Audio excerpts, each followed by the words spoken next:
Washington State's president says at Washington State, temporary freeze on all current and future vacant positions in further review, as well as a pause on non-essential travel, purchases, and new professional development. That's an alarming thing from the Washington State president and their athletic department. Let's talk a little on-the-field college football with Chris Lowe. But first, Chris, I want to get your reaction. You follow the landscape of college athletics the last few years, how it's been moving very fast. When you see that information coming from the Pac-12's Washington State athletic program, does that ring any alarm bells with you about where the Pac-12 is financially right now?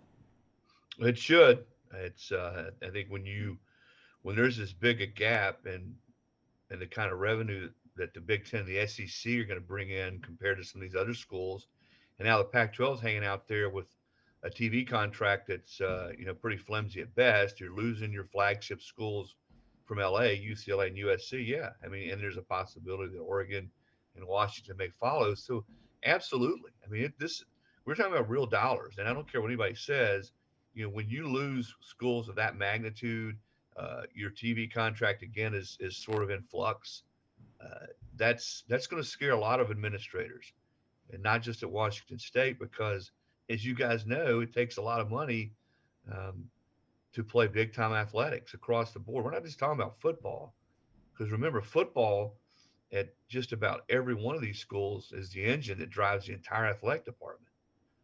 So yeah, it's I think it should send up warning flags for everybody, and I think we're already headed down that slope, guys. I really believe this. I've said it many times that college football within 4, 5, 6 years is going to look so different to all of us than what it does right now.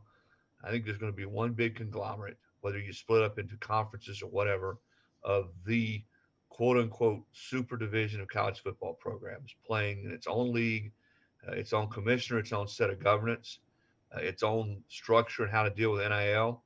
I think all that's going to happen at some point. Now, I don't think that's going to happen in a year or two.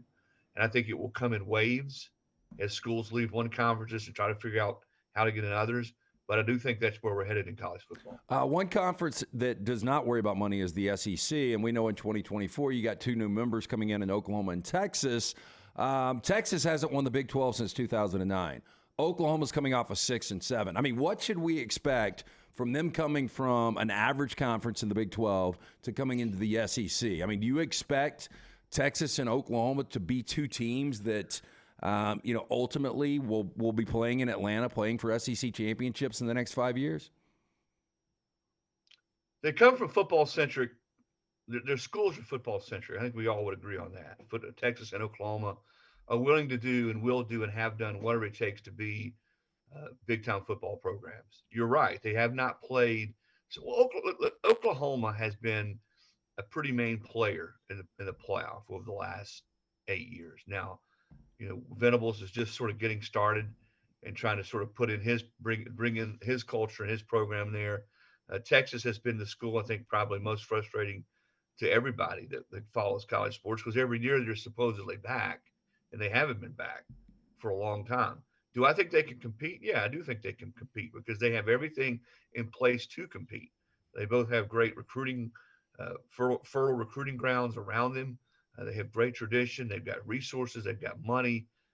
They've got a fan base and booster base that, again, are willing to pony up, spend the kind of money now, especially in the NIL world, that it's going to take to play at a high level. Can they do it immediately and withstand the grind of the SEC? I don't know that. I think that's going to take a while. I don't think you know what that's like. And I know people around the country say, it's overrated, the grind of the SEC. No, it's not overrated. Ask anybody who's coached in the SEC and coached in other leagues, and they will tell you that making it through the SEC and being consistent and sustaining that from September to the end of November is as difficult as there anything in college football. So I think that's going to be a bit of an awakening for Texas and Oklahoma. I do think that they have what it takes. It just may take a while. It's funny. We were just talking to Hugh Freeze about that last week at a golf event here, how close he was at Ole Miss a couple of times to getting to Atlanta. In some, I mean, individual plays still haunt him. And LT was joking with him, do you ever go back and watch it? And he said no, in a different phrasing of the words there. It is a grind. When everyone gets down to the SEC meetings coming up here in a few days down in Destin, do you think we will leave Destin knowing what the football and the basketball schedule and breakup will look like, whether they announce it or not? Do you think they leave that meetings knowing exactly what it's going to look like when the expanded conference? Well, especially with football, gosh, I sure hope so. I'm tired of talking about it. I'm tired of hearing all the debating and potential models. I mean, I'm sure you guys are too. I mean, haven't we talked about it and discussed it and had enough conversations to figure out what that schedule should look like in 24? I still think they're going to 9 games in the SEC. I know there's discussion on both sides still. I know some schools would rather stay at 8. And I understand some of those arguments. I mean, let's take South Carolina as an example. If you're South Carolina, you play Clemson every year, and you're always going to play Clemson. So if you go to 9 SEC games, then you have Clemson. That's 10 really hard games every year. And if you want to venture outside that model and play, say, a North Carolina, Carolina plays North Carolina this year, that's difficult in the SEC to play 11 games of that magnitude. So I get that from a team like South Carolina's perspective, but I still think for the good of the conference, the greater good, the fact that a 9th game is going to produce, without question in my mind, added revenue for everybody, a 9th SEC game. And I also think 9 games, guys, is just much more representative of a conference. I mean, don't you guys want to see Florida and Auburn play more often? Yes. Georgia and Alabama more often, Tennessee and Auburn more often. Georgia's never played a game at Kyle Field, never. A&M came in the league in 2012. So I think 9 games, when you can split up and have 3 permanent and 6 rotating, where you're going to play those 6 a lot more often. Plus, and let's use Georgia again as an example, if you go to 3 permanent in a 9-game format, Georgia can still play Florida and Auburn every year. 2 rivalries that mean a ton to all those schools. And you don't miss out on that Georgia Auburn game every year. Tennessee, Alabama, for instance. Alabama can play Tennessee every year, and they can still play LSU every year. If you go to 1 and 7 in an 8-game format, and you stay at 8, you're going to lose some of those rivalries. So I think it's a win-win for everybody if you go to 9. And I'm like you guys. I'm ready for them to announce it, and I do think that's the direction they're going to end up going. I think Greg Sankey would like 9. Yeah. He's not. Greg's too smart, too savvy to come out and say that publicly. But I think he feels like for the conference and for a lot of the reasons that I just spelled out, 9 makes the most sense. For those that watch us all over the country, we love having Chris on because as a guy who both on the record and off the record, he spends a great deal of time with Nick Saban compared to other reporters. So when Nick came out and said what he said about Alabama's 3 permanent opponents possibly being Alabama, Tennessee, and LSU, some people have taken that as he's not in favor of 9 games. I think I'm correct about this, but correct me if I'm wrong. He's in favor of not only 9, he's mentioned 10 before. Just because he said that doesn't mean he doesn't want to sort of increase the SEC schedule. Am I right about that? No, you're right. Gosh, I can remember standing with him in Destin 8 years ago, 7 years ago, and him talking about, hey, it's time we go to 9 games.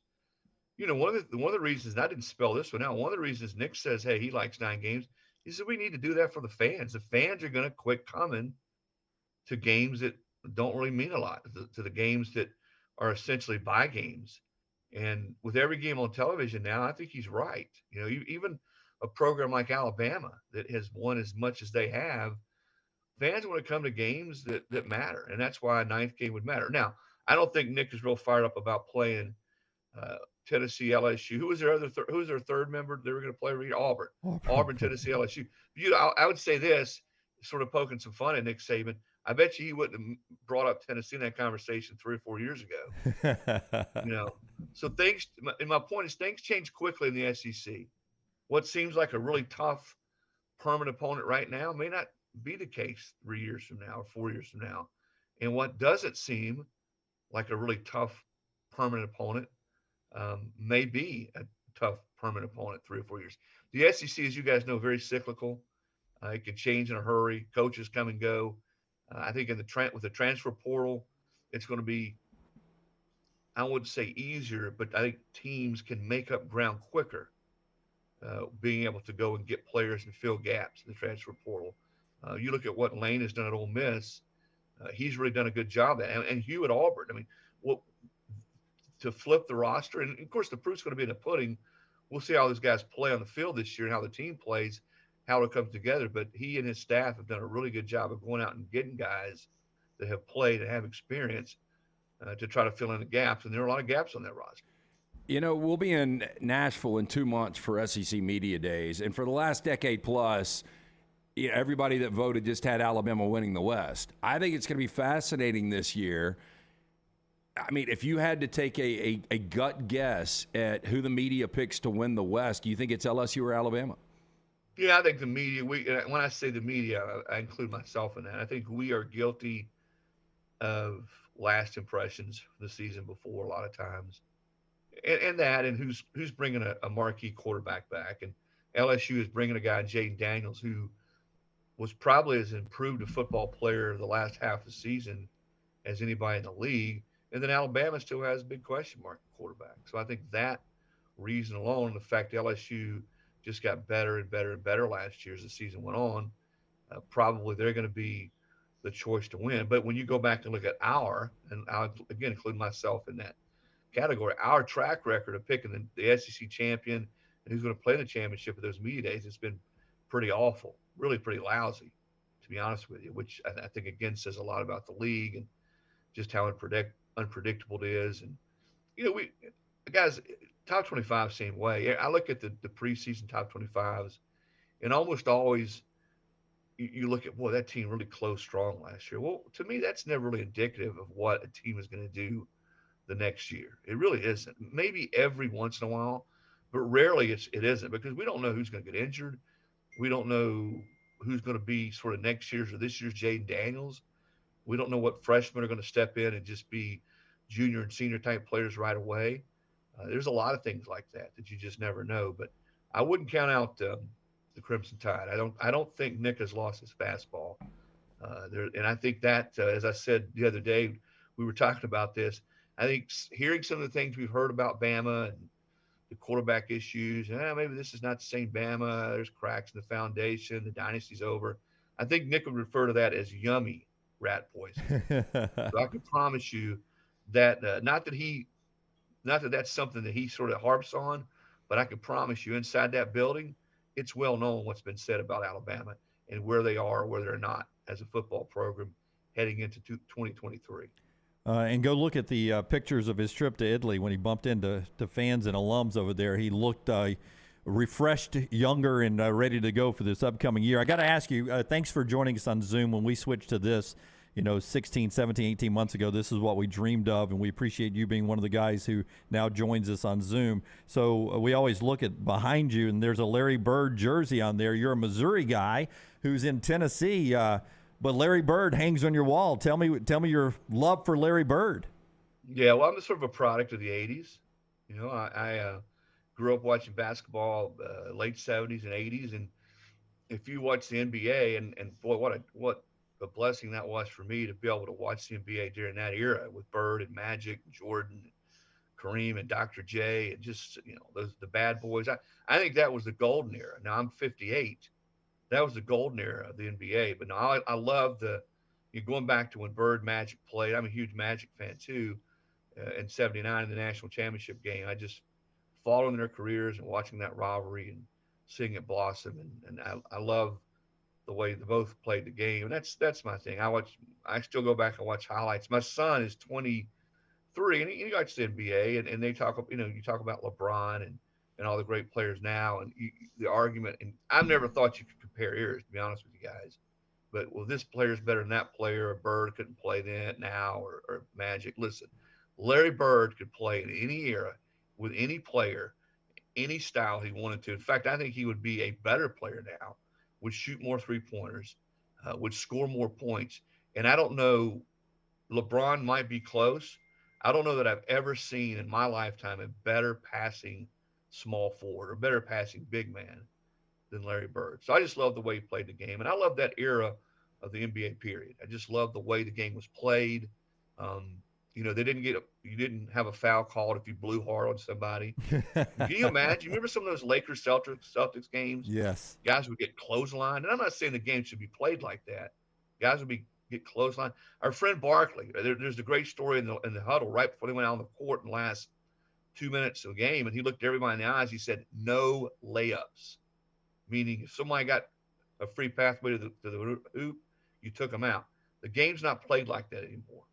It was a lot more physical than it is right now. But I just love that era of the league, the way they passed the basketball, and how it wasn't sort of just the pick and roll, shoot the three type of game. But Bird to me is. I always tell people and again, I'm showing my age. In my lifetime, my favorite three athletes, the athletes I admire the most and got the most enjoyment out of watching play were Larry Bird, Roger Staubach, and Henry Aaron.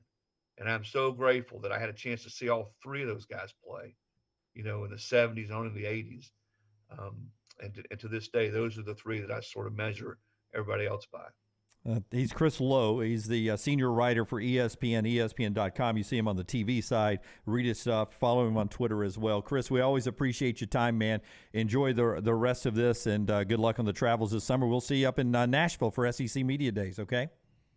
You bet, guys. Thanks for having me. All right, Chris Lowe there, an extended little interview with him on the JohnstonRVCenter.com hotline, JohnstonRVCenter.com for all your travels going on.